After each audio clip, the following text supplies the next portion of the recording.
Hi friends, நம்ம விஜய் மல்லி ஸ்டோரியில் வந்து பார்த்தீங்கன்னா இப்போ விஜய்க்கு வந்து ஒரு சின்ன டவுட் வந்திருக்கு. வந்து என்னது டாக்டர் வந்து இங்கே இருக்காரு, இது வந்து ரேணுகாவை பார்த்து டாக்டர் ஆச்சு அப்படிங்கிற மாதிரி ஒரு டவுட் அப்படிங்கிறது வந்து 10 டவுட் அவருக்கு எழும்பணும். ஏன்னா அதுக்கான பாசிபிலிட்டியை நோக்கி வந்து கதைக்களம் இருந்தால் மட்டும்தான் வந்துட்டு பார்த்தீங்கன்னா ரொம்பவே சூப்பராக இருக்கும் அப்படின்னே சொல்லலாம். யாரும் வந்து போய் சொன்னால் கூட ஈஸியாக அவர் வந்து ஒத்துப்பார். ஏன்னா வந்து அவருக்கே அந்த டவுட் இருக்குது அப்படிங்கிறனால அப்படின்னே சொல்லலாம். ஸோ ஏன்னா வந்து பார்த்தீங்கன்னா வந்துட்டு டாக்டர் மூலிமா டவுட் வந்துச்சு. அண்ட் தென் வந்து மல்லி அண்ட் தென் மனோகரே சொல்றாரு, இந்த மாதிரி வந்து ரேணுகாக்கு வந்து கையில ஒரு தழும்பு இருக்கும் அப்படிங்கிற மாதிரி தான் முதல்ல செக் பண்றாரு. ஆனா அந்த செக் பண்ணும் போது வந்து அந்த ரேணுகா வேணால கையை அறுத்துக்கிறது, இவரோட கையை பிடிச்சி அறுத்து விடுறது மனோகர் கை அப்படிங்கிற மாதிரி எல்லாம் நிறைய விஷயங்கள் பண்ணாங்க.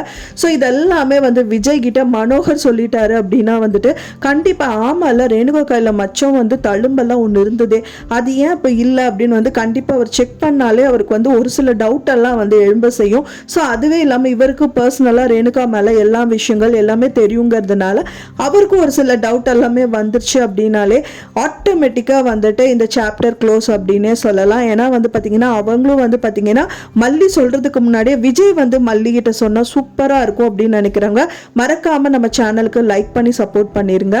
ஏன்னா வந்து பார்த்தீங்கன்னா இப்போ இருக்கிற சூழ்நிலையை மல்லி வந்து சொன்னால் கூட அவர் வந்து ஏற்றுக்க மாட்டார். ஸோ மஸ்ட்டு மல்லி சொல்கிற நிலமையில இல்லை, அவங்களுக்கான ப்ரூஃப் எதுவுமே அவங்க கையில் இல்லாமல் போய் சொன்னாங்க அப்படின்னா டவுட் அப்படின்னு நான் சொன்னா கூட அவங்களுக்கு வந்துட்டு நான் கூட உன்னை வந்து நல்ல இடத்துல வச்சிருந்த மல்லி, நீயே வந்துட்டு நான் இப்படிதான் அப்படின்னு சொல்லி காமிக்கிற மாதிரி இந்த விஷயங்கள் எல்லாமே பண்ணிட்டு இருக்க, இன்னைக்கு ஏன் ரேணுகா மேல டவுட் பண்ற அப்படிங்கிற மாதிரி எல்லாம் வந்துட்டு கேட்க ஆரம்பிச்சிருவாரு. ஸோ அதனாலேயே வந்து பார்த்தீங்கன்னா இப்போ விஜய்க்கே வந்துட்டு நிறைய டவுட்டுகள் எழும்புனா அப்படின்னா ரொம்பவே சூப்பராக இருக்கும். இன்னொன்று ஹாஸ்பிட்டல் போகிறாங்க இல்லையா, மல்லி போகும்போது விஜயே வந்துட்டு அங்கே என்ட்ரி கொடுத்துட்டு அண்ட் தென் வந்துட்டு என்னதான் நடக்குது பார்க்கலாமே அப்படின்னு சொல்லிட்டு மறைமுகமாக ரேணுகாவை இவர் செக் பண்ணால் சூப்பராக இருக்கும். ஏன்னா ரேணுகாவை பொறுத்த வரைக்கும் மல்லி தான் வந்து டாக்டர்கிட்ட கூட்டிகிட்டு போயிருக்காங்க.